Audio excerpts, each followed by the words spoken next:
What a game that was. This Premier League title race, genuinely for me, is one of the most enjoyable I've seen in many, many years. No one gave Manchester United a chance. I certainly didn't. I thought Liverpool would score 4, maybe 5 goals today. And I'm going to be brutally honest because I try to be every single day on this channel. Liverpool were poor. Trent Alexander Arnold especially, his performance, if that doesn't tell you that a man has got his head elsewhere, I don't know what will. We saw a Trent Alexander Arnold give the ball away. Just look not at the races. Jamie Carragher said it a number of times. He misplacing passes. He should have been hooked off earlier, to be honest. Conor Bradley comes on and actually looked all right in the little short cameo he had, maybe 10 minutes, including the injury time. But Trent, boy, oh boy, oh boy, that for me was, I'm going to be brutally honest, I think it was a very, very even game. I think both teams had lots of chances. I thought there was big VAR calls. I thought it was a great advert for the Premier League. But Liverpool today, that's 2 big points dropped. They could have been 9 or 8 points above Liverpool and Chelsea. And unfortunately for them, they drew. Chelsea also drew. Arsenal also drew. So it's practically as you were. Make sure you go down, drop a like on the channel if you haven't already. Make sure you have subscribed to the channel. We're closing on 40,000 subscribers. So big up to every single person. We have also got a transfer video dropping later tonight. Make sure you check out the transfer video of Liverpool earlier today regarding Trent Alexander-Arnold's £300,000 a week salary package. But let's jump into it. Liverpool 2, Manchester United 2. And the big call at the beginning was there was no Dominic Szoboszlai. And I think you really missed his press today. He, of course, missed the game due to illness. The back four, when I looked at it, that's Liverpool's best back four for me. That's Liverpool's best double pivot. I thought Macalister was insane today. The best player on the pitch for me by a country mile. Controlling things. He rarely puts a foot wrong. I think he is I'm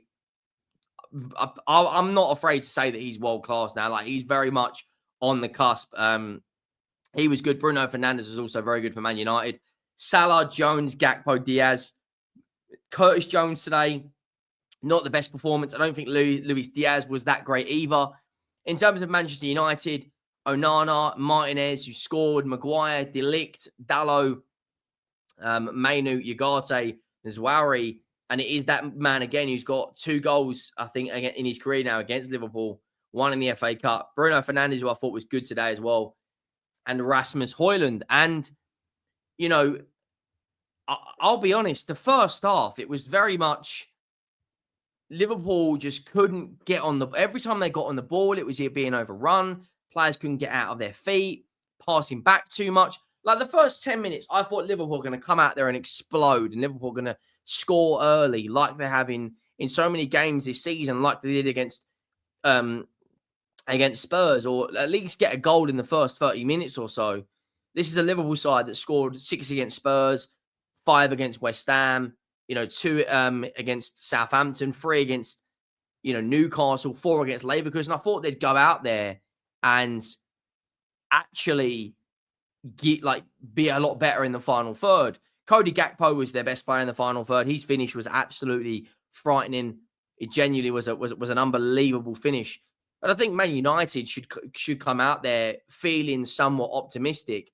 They've, of course, got an FA Cup game this upcoming weekend against Arsenal, in which was going to be a massive game. And then after that, you look at their fixtures, they've actually got a decent run. They've got Southampton, Brighton, Fulham, Palace, Spurs, Rangers, Everton, Ipswich. There's a run of games there in which Man United can pick up some points. In terms of Liverpool, though, that first half, they just weren't at the races. They looked poor. The second half, and I always speak about this so many times, that the first 15 minutes of the second half is the most important. It's integral to a football match. Martinez, that Ryan Giggs-esque level strike against Liverpool, it's diabolical defending. Every single time Man United got the ball, they put it down Trent Alexander-Arnold's side. Every single time.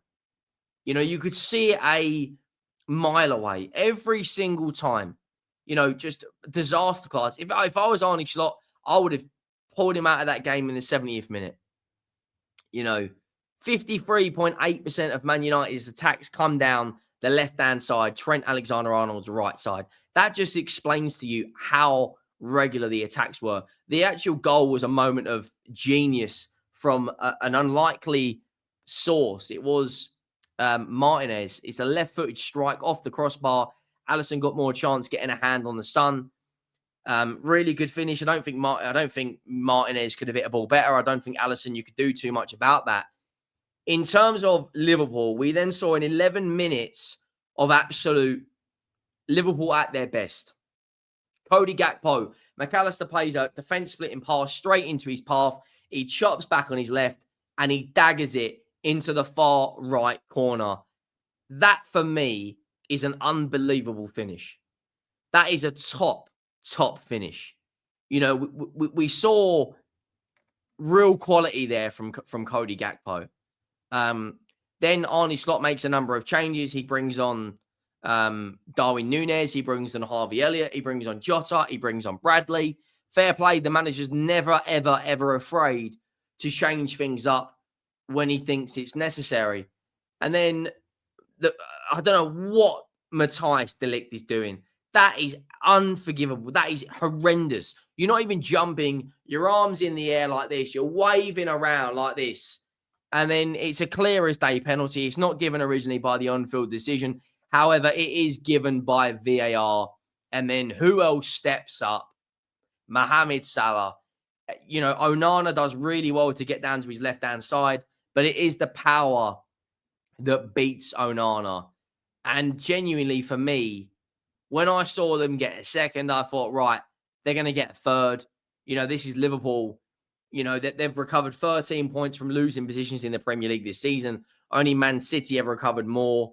I thought it was done. I thought it was game over. I thought Liverpool would go on and just see the game out and manage it out.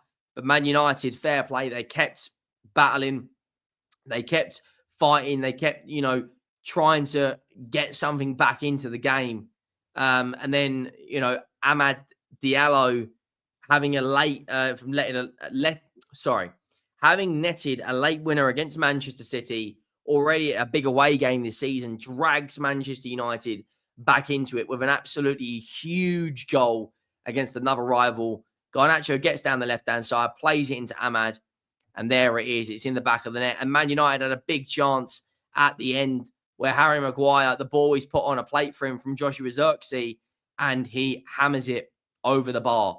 Now, I don't think this result in the grand scheme of things changes my opinion on this league. I do think it's Liverpool's league to lose. They win that game in hand against Everton, and they are 9 points clear with the same amount of games played as Arsenal. Chelsea and Arsenal and Liverpool all drew this weekend. The real winners were Manchester City. You know, they are now only 6 points off of Arsenal now. So that is something to look at. But I genuinely think Liverpool just weren't good enough today. You look at the games they've got coming up, you know, of course, they're going to be comfortable favourites against Spurs. And then I look at their next 6 games, and I said this the other day.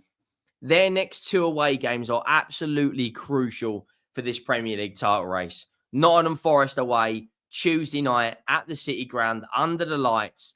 And then Saturday, the 18th of Jan, they have got Brentford.